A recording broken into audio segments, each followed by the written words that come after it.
네, 오늘 윤석열 대통령 기자회견에 대한 기본소득당 비판 기자회견 시작하도록 하겠습니다.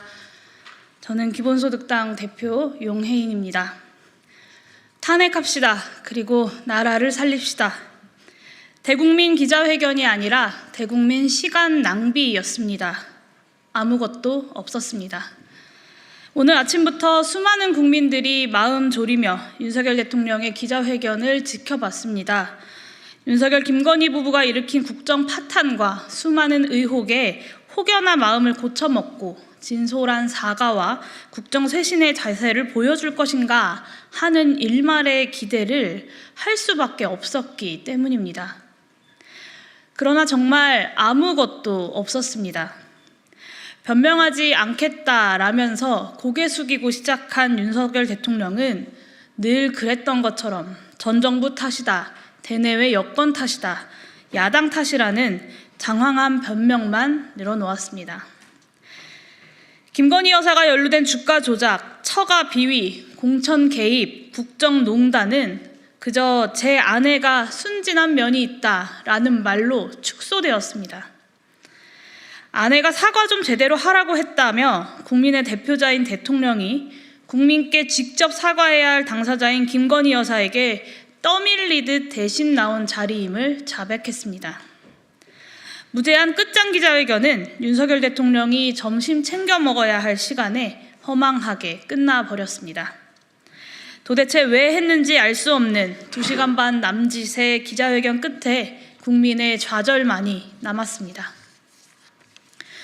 대한민국은 위기인데 대통령이란 사람은 변명으로 한가하게 시간 낭비나 하고 있습니다. 대한민국의 외교 안보 상황은 당장 내일 전쟁이 나도 이상하지 않을 만큼 심각합니다. 대남방송과 우물폭탄이 하루가 멀다 하고 이어지고 북한의 제1적대국 헌법 명시에 이은 러시아 우크라이나 전쟁 참전으로 한반도 위기는 그 어느 때보다 고조되어 있습니다. 대한민국이 수십 년간 쌓아왔던 실리중심 외교와 한반도 평화체제 구축을 무너뜨린 장본인이 바로 윤석열 대통령입니다. 그것도 모자라서 윤석열 대통령은 오늘 우크라이나 직접 무기 지원을 배제하지 않겠다라는 입장까지 천명했습니다. 신원식 국가안보실장과 한기호 의원이 우크라이나를 통해 북괴군을 폭격하자라고 불법적 파병 모의를 한 지가 채 한 달이 지나지 않았습니다. 외딴 정권의 위기를 돌파하겠다고 온 국민을 전쟁 위기로 몰아넣는 위험천만한 도박을 지금 벌이고 있는 것입니다. 경제가 기지개를 켜고 있다는 자화자찬은 더 황당합니다. 2024년 정부가 전망했던 경제성장률 2.6%는 이미 불가능해진 지 오래입니다. 글로벌 인플레이션 회복으로 잠시 개선된 수출 지표를 자기치적으로 포장하는 것도 우습습니다. 정작 민생경제는 부자 감세, 긴축 재정으로 내수경제가 회복되지 않아서 장기적 침체에 접어들고 있습니다. 윤석열 대통령이 극찬한 트럼프 정부가 들어서면 윤석열식 경제는 살아남을 수도 없습니다. 균형 외교 대신 미국 일변도 외교로 대미 수출 의존도가 높아진 지금 관세 장벽이 심화되면 우리나라의 수출 경제 타격은 불가피합니다. 관세 장벽 심화로 미국 물가가 높아지면 글로벌 고금리 고물가에 다시 직면하게 될지도 모릅니다. 통화정책으로 경기를 관리하기 힘든 상황에 재정정책을 포기한 윤석열 정부가 할 수 있는 게 과연 무엇인지 윤석열 대통령은 이에 관해서 어떤 견해도 덧붙이지 못했습니다. 아니, 문제가 뭔지를 알고 있기는 한지 참으로 의문입니다. 탈탄소 경제 가속 그리고 세계 패권 경쟁 속에서 대한민국의 생존 전략을 구상이나 하고 있는지도 의문입니다. 역시나 압권은 김건희 여사에 관한 입장이었습니다.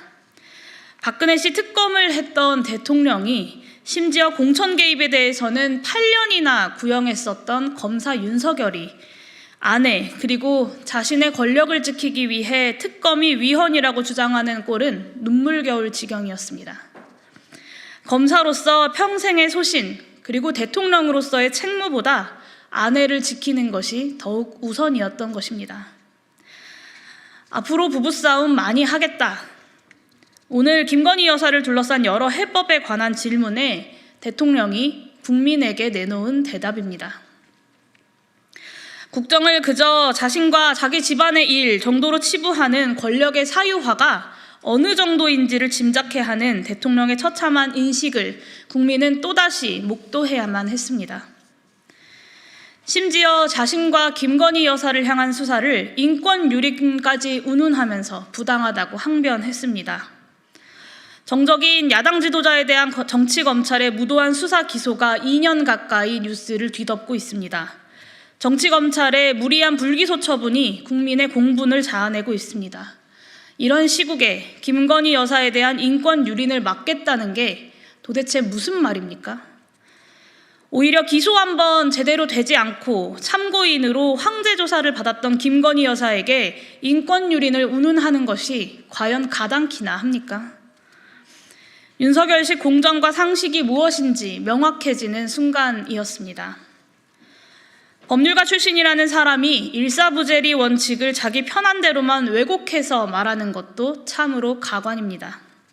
도대체 이런 사람이 어떻게 대한민국의 검찰총장이 될 수 있었는지 대한민국 검찰의 수준이 의심스러울 지경입니다. 김건희 여사는 잘못이 없고 제가 못해서 사과를 하는 거다. 아내가 회견 가서 사과 제대로 하라고 얘기했다. 문제를 딱 짚어주면 그 부분에 대해서 제가 사과하겠다. 장장 140여 분에 달하는 윤석열 대통령의 기자회견은 국민들에게 자괴감만 안겨주었습니다. 정부의 수반이 국민께 드리는 엄중한 사과와 새신의 약속이 아니라 영부인을 향한 공개 프로포즈를 실시간으로 본 것 같은 기분이 듭니다. 프로포즈에는 성공했을지 몰라도 국정 쇄신에는 완전히 실패했습니다. 그간 윤석열 대통령을 향해서 민심을 받들지 않는다라고 비판해 왔습니다만 오늘 기자회견을 보고 확실히 깨달았습니다. 이건 민심을 받들지 않는 수준을 넘은 지 오래입니다. 대통령의 현실 인식은 제정신이 아니라고 할 정도입니다.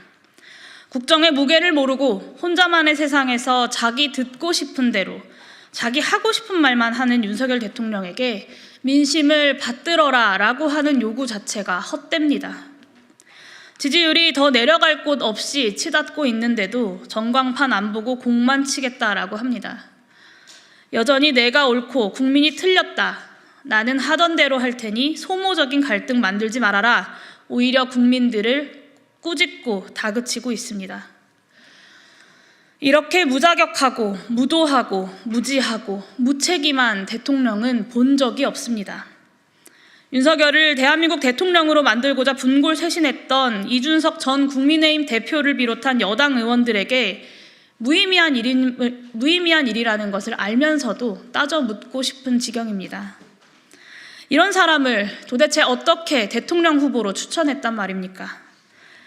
오늘 대통령의 담화를 보면서 스스로 부끄럽지 않았느냐라고 묻고 싶습니다. 140분의 기자회견에서 대통령이 명확하게 밝힌 뜻은 두 가지입니다. 하나는 김건희 특검법 결코 받지 않겠다라는 것입니다. 검찰 권력을 꽉 쥐고 이제껏 해왔듯 앞으로도 법치주의를 무너뜨리겠다라는 뜻입니다. 입법부의 특검에 대해 이제껏 그랬듯 앞으로도 전혀 존중하지 않고 삼권 분립의 질서를 무너뜨리겠다라는 의지입니다. 두 번째는 김영선이 공천해줘라 라고 했던 녹취를 부정할 수 없다는 자백입니다. 도리어 공천 개입과 국정 개입에 대한 정의를 다시 써야 한다고 주장했습니다. 대한민국 국어사전에 나온 정의를 바꿔서라도 권력을 사유화하겠다는 뜻입니다. 헌법과 법률이 정한 절차를 앞으로도 무시하면서 질주하겠다라는 것입니다. 현실에 대한 객관적인 인식이 없는 지도자, 자신에 대한 자의식만 과잉되어 있는 지도자, 헌법에 대한 자의적 해석으로 법꾸라지처럼 불법과 편법을 자유자재로 활용하는 지도자, 이제는 더 이상 용납할 수 없습니다. 그리고 용납해서도 안 됩니다. 대통령에게 한 톨의 기대도 희망도 걸 수 없게 되었습니다. 이제 남은 것은 탄핵밖에 없다라는 것을 재확인했던 140분이었습니다. 그러니 국민 여러분, 그리고 동료 의원 여러분, 이제 탄핵합시다. 나라를 살립시다. 기자회견 이것으로 마치도록 하겠습니다. 감사합니다.